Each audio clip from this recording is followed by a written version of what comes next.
Start करते हैं simple pendulum और उसके बाद सिंपल पेंडुलम को प्रूफ करेंगे कि सिंपल पेंडुलम भी एसएचएम करता है। सबसे पहले सिंपल पेंडुलम है क्या चीज? सिंपल पेंडुलम में एक हल्का सा बॉब होता है। ये जो छोटा सा गेंद नमा चीज है that is called as bob. एक हल्की सी रस्सी या हल्का सा धागे की मदद से इसको लटकाया गया है। उस धागे का जो दूसरा सिरा है उसे यहाँ पर सपोर्ट किया गया है।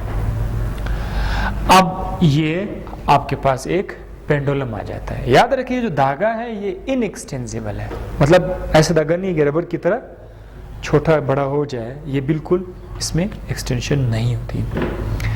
हम इस पेंडुलम से वाइब्रेटरी मोशन कर सकते हैं, पैदा कर सकते हैं। इसको वाइब्रेट कैसे किया जाता है? लाइक झूला है, आप झूले को एक तरफ पुश कर दें फिर छोड़ दें, झूला आगे पीछे, तो ये भी क्या करेगा? ये आगे पीछे मूव करना स्टार्ट करेगा। एक फिक्स पॉइंट के ऊपर ये आगे पीछे मूव करेगा। अब सवाल ये है कि क्या ये जो सिंपल पेंडुलम है क्या ये भी एसएचएम कर रहा है या नहीं? मैं आपको थोड़ा सा याद दिलाता जाऊं कि कोई भी वाइब्रेटरी मोशन एसएचएम तभी कहलाएगा जब उसमें एक्सेलरेशन डिस्प्लेसमेंट के डायरेक्टली प्रोपोर्शनल हो और हमेशा मीन पोजीशन की तरफ हो। ये हमने पिछले लेक्चर में पढ़ा था कि जिसमें एक्सेलरेशन कहा क्या हो, डायरेक्टली प्रोपोर्शनल हो डिस्प्लेसमेंट एक्स का, और एक्सेलरेशन हमेशा किस तरफ हो? मीन पोजीशन की तरफ हो। अगर किसी वाइब्रेटरी मोशन में ये दो शर्तें नजर आ गई तो समझो वो एसएचएम है। अब हम लोग आज सिंपल पेंडुलम के अंदर ये दोनों देखना चाहते हैं कि क्या सिंपल पेंडुलम भी एसएचएम है कि नहीं है। ओके, सो हम लोगों ने उसको आगे पीछे कर दिया, एक साइड पे कर दिया और उसने मूवमेंट स्टार्ट कर दी। याद रखिएगा एक फोर्स होता है जो जो ऑब्जेक्ट को मीन पोजीशन की तरफ लाने की कोशिश करता है। जब आप वाइब्रेटरी मोशन में देखते हैं तो एक फोर्स होता है जो ऑब्जेक्ट को वापस अपनी मीन पोजीशन की तरफ लाते हैं। क्या नाम है उस फोर्स का? Restoring force. स्प्रिंग में भी हमने पढ़ा था, यहाँ पर भी है रिस्टोरिंग फोर्स। बॉब जिस जगह पर मौजूद है ये उसका मीन पोजीशन है। जब ये बॉब आगे जाएगा, यहां पर आएगा, ये तीन बॉब नहीं है, सिंगल एक ही बॉब है।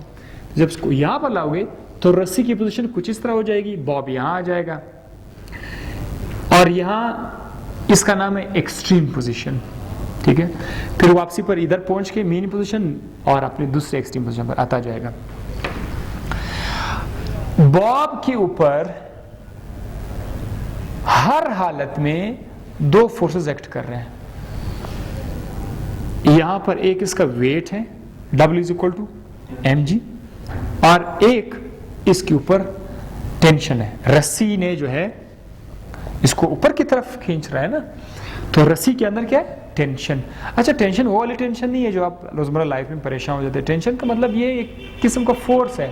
जब आप किसी धागे से कोई चीज लटकाते हैं तो धागे के अंदर एक फोर्स प्रोड्यूस हो जाती है। हम उस फोर्स को फोर्स तो नहीं बोल रहे हैं, टेंशन बोल रहे हैं। दरअसल ये टेंशन ही फोर्स है। ठीक है, so there are two forces, one इसका वेट है, दूसरा उसका टेंशन है। अब टेंशन का तो डायरेक्शन ऊपर की तरफ है, तो आप ये नहीं कह सकते हैं कि इस मोशन में इसका कोई किरदार है, लिहाजा टेंशन फोर्स का हम लोग इधर डिस्कस नहीं करेंगे। हम वेट की तरफ आते हैं। सवाल ये है कि जब बॉब यहां आ जाता है उसको वापसी पर कौन लेके जाता है? सिंपल जवाब है restoring force. Restoring force spring के केस में तो स्प्रिंग के अंदर था, इधर कहां है? इधर जो रिस्टोरिंग फोर्स है वो प्रोवाइड करेगा वेट। जो वेट है ये रिस्टोरिंग फोर्स प्रोवाइड कर रहा है। लेकिन वेट को अगर हम रिजॉल्व करें एक फोर्स को, वेट को अगर हम दो टुकड़ों में डिवाइड करें, फॉर ये टॉपिक हमने देखा होगा, हमारे पास एक फोर्स है वेट W, हम एक उसका x कंपोनेंट बनाते हैं और ये उसका y कंपोनेंट आ जाए, है क्या? बहुत आसान सी बात।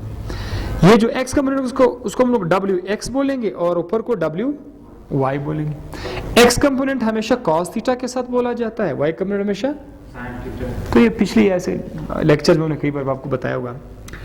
यहां पर जो वेट है, इस वेट का भी दो कंपोनेंट्स हैं। एक उसका x कंपोनेंट है, दिस वन, जो बिल्कुल टेंशन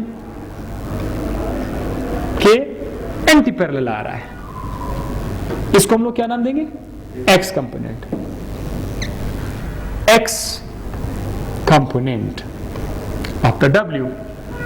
और दूसरा ये है y component of the weight w। तो this is y component. y component के लिए हम हमेशा क्या लिखते हैं? sin theta. x कंपोनेंट के लिए हमेशा क्या लिखते हैं? cos theta. अब देखिए मजे की बात, ये जो दो फोर्सेस अब आ गए ना हमारे पास, कौन से दो फोर्सेस आ गए?